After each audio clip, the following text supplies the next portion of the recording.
আমি অত্যন্ত ভারাক্রান্ত হৃদয়ে বলতেছি, আপনাদের গত রাত্রে যে বাড়িতে আজ বিবাহ হবে জুম্মার পরে, গত রাত্রে নাকি সারা রাত সেখানে ড্যান্স এবং সেখানে ডেক সেট বাজাইয়া যুবক যুবতী ড্যান্স দেওয়া হয়েছে। আমাকে একজন ভিডিও করে এনে দেখাইছে, হুজুর এই ব্যাপারে কিছু বলবেন। অবশ্যই বলবো। আমি কোরআন শপথ করে বলি, সব থেকে বড় কথা হলো আমি আজ এই বিবাহ পড়াবো না।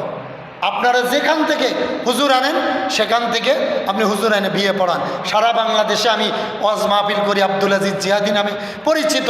বিগত সরকারের আমলে হক কথা বলার কারণে আমাকে অনেক নির্যাতন করা হয়েছে, গ্রেপ্তার করা হয়েছে। আমি বড় বড় দাওরা হাদিস মাদ্রাসায়ও আমি কালেকশনের বক্তা থাকি, আপনারা জানেন, এদিকে আমি পরিচিত।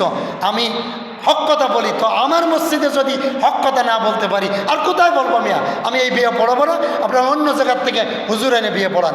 আমি সবাই সচেতন থাকবেন, ভবিষ্যতে হলে তো পড়াবো না। আর আল্লাহর কসম, আল্লাহি লিল্লাহি তাল্লাহি, আজও এই বিয়ে পড়াবো না। আমি চলে যাব জুম্মার পরে, অন্য হুজুর দিয়ে বিয়ে পড়াবেন। আসসালামু আলাইকুম।